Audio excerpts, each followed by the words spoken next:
দশম স্কন্ধৰ 72 শত অধ্যায় দুলৰী কৃষ্ণ চিন্তি অনন্তৰ বিপ্ৰদামোদৰ বুজিলা খবৰ সাৰ কৃষ্ণ ভকতিত পৰমুকুতিত আনন্দৰ নাহি পাৰ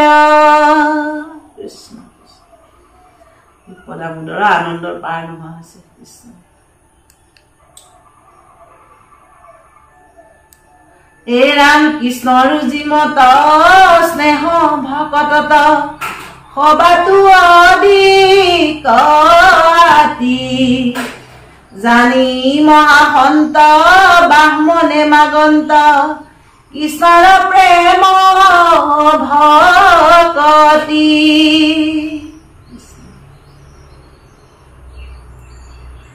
দুৰ্লভ সম্পদ যিটো দেৱে দিলা মুক মহাস্নেহ মনে তানে খেপদৰ হলবু অনুচৰ জন্ম হুৱে মোৰ মানে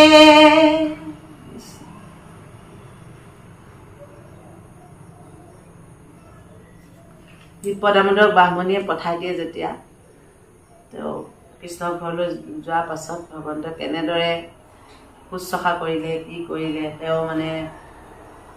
ধুনীয়াকৈ ওলাই গৈছে আৰু তেওঁ একো নিবিচাৰিলে কিন্তু চাউল চিৰা মুঠি লৈ যে কাকলৈ তলৰ পৰা টানি আনি চাউল চিৰা মুঠি খালে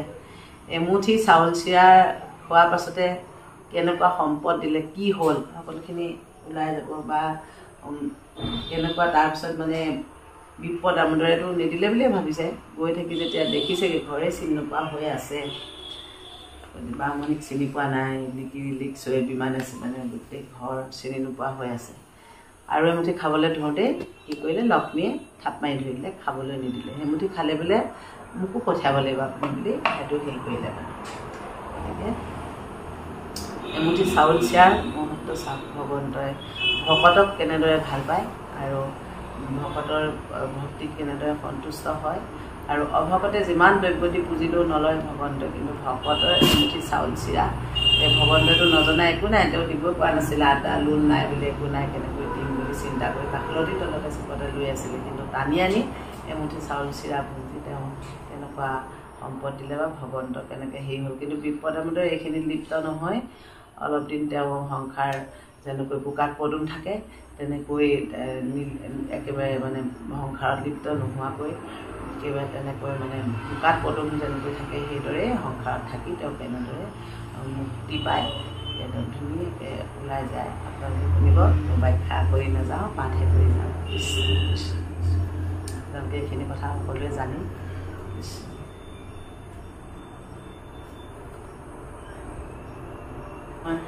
চেলেং লোৱা নাই চেলেং আনি থোৱা আছে লোৱাহে নাই ৰিহা পিন্ধি আছোঁ ৰিহা পিন্ধি থোৱাৰ কাৰণে চেলেংখন ল'বও পাৰে মানে ঘৰতে পাঠ কৰিছোঁ নামঘৰত কৰি যাব কিবা কৰি লৈ ল'ব লাগিব লৈ ল'লেও একো নহয় কিন্তু লোৱা নাই আৰু চেলেংখন ৰিহা পিন্ধি আছোঁ যিহেতু কৃষ্ণৰ যে ভকতত কেনেকুৱা স্নেহ মানে সকলো এষাৰ কৃষ্ণৰ জীৱত স্নেহৰ ভকতত সবাতো অধিকাৰতে সকলোকে বেছি ভগৱন্তৰ স্নেহ ক'ত ভকতত ভগৱন্তক যোনে ভক্তি কৰে ভকতৰ ওচৰত স্নেহ আৰু কৃষ্ণ যেনেকৈ ভকতত স্নেহ কৃষ্ণই যেনেকৈ ভকতক ভাল পায় বোলে আৰু ভকতে ভগৱন্তৰ নাম লৈ যেনি যায় সকলো দক দেৱতা পাছে পাছে যায় বুলি কয় কৃষ্ণক পুজিলেই সকলোৱে সন্তুষ্ট হয় বুলি কৈছে বোলে পৃথকেহে পুজিব নালাগে পৃথকে পুজিলে একো নলয় কৃষ্ণ বুলি কয় পাঠ কৰি যাওঁ নকৰোঁ কৃষ্ণ ও ৰাম দুৰ্লভ সম্পদ যিটো দেৱে দিলা মুক মহাস্নেহ মনে তানে খেপদৰ হলবু অনুচৰ জন্ম হুৱে মোৰ মানে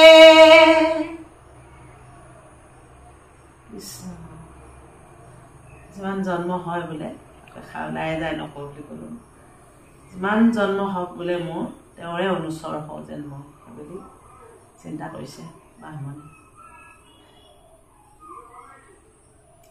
84 লক্ষ জন্ম পুঞ্জি পুঞ্জি আহিয়ে মনুষ্য জন্ম পায় গতিকে যিমান জন্ম হওক বোলে মই তেওঁৰ যাতে অনুসৰ হয় কিন্তু ভগৱন্তৰ নাম লৈ এনেকুৱা ভগৱন্তক চিন্তা কৰাৰ পিছত ভগৱন্ততে লীন যাব একো জন্ম আৰু হ'ব নালাগে আয়াজাত কৰিব নালাগে পৃথিৱীত ৰাম স্বৰ্গ সুখ মুখ একোকে নসাধু যেহি মানে জন্ম সুখ একো কালে প্ৰভু দাস দয়া জুনু তেজা প্ৰাণ বন্ধু মুক তোমাৰ দেখে প্ৰেম থাকুক পৰম আনতন কৰতি জন্মে জন্মে হিত তুমি সমে প্ৰভু নখণ্ডু কমিত্ৰৱতী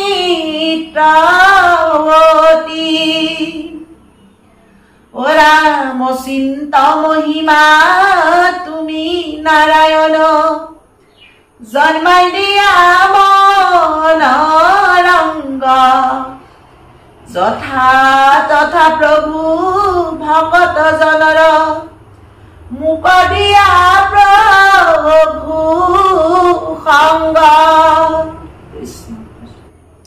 ও ৰাম জানো বোলা মহা ভকতিৰ ফল পায়ো ইটো বিদ্যমান और केले प्रभु भगतिक साधु শুনা प्रभु समिधान राज्य पद आदि नानाविध जत विभूति आसे विमाने ঐকান্তিক जत भक्ति सुख जाने नेदाता नारायणे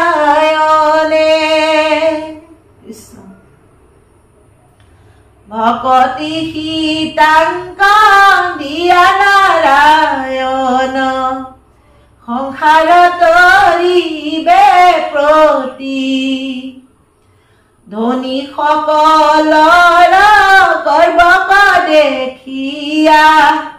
गर्वे नहीं अधुगति कृष्ण कृष्ण आपुनी आनिया परम करुणा भक्ति कंदिया मुक इतु महाधन ঐশ্বৰ্যৰ মনে তজু খেৱান বাধুক এই মতে বুদ্ধি নিশ্চয় কৰিয়া কৃষ্ণৰ দুই চৰণে একান্ত ভকত হুয়াদি জবৰ ৰহিলা নিজ সদনে ও ৰাম ভাইজাৰ সহিতে পৰম আনন্দে বঞ্চিলন্ত কতু কাল বিষয়ৰ যেন ভুঞ্জিলন্ত ভোগ্য নপাইলন্ত মোহ জাল কিছু কিছু কৰি তেজন দেখে যাই বিষয়ৰ অনুৰাগ কৃষ্ণ তেখেৰতি বাঢ়ে প্ৰতিনীতি নিৰন্তৰ সাধুৰ লাগ কৃষ্ণ কৃষ্ণ ও ৰাম পৰম ঐশ্বৰ্য লভিলন্ত দ্বিজ কটাক্ষণ কৰাতাক ৰাতি দিনে কৃষ্ণ গুণ নাম গাই গুণন্ত কৃষ্ণ কথা ক এহি মতে বিপ্ৰ ভকতি কৰন্তে বুজিলা পৰম তত্ত্ব অজিত বৰ্মক ভকতি জিনে দেখায়া বইল মত ৰাম কৃষ্ণৰ চৰণ চৰিত্ৰ চিন্তন্তে আনন্দে বেগ বাঢ়িল কৰ্মৰ বাসনা মোহ অহংকাৰ গাঠি হব সুলকিলা কৃষ্ণ কৰ্ম বাসনা মোহ অহংকাৰৰ গাঠি সুলকি পৰিলা থাকি গৃহ বাসে আতি অপ্ৰয়াসে কৃষ্ণত কৰি ভকতি ভাৰ্যায়ে শুনিতে অন্ত কালে যায় লোভিলা সন্তৰ গতি হৰি ৰাম ৰাম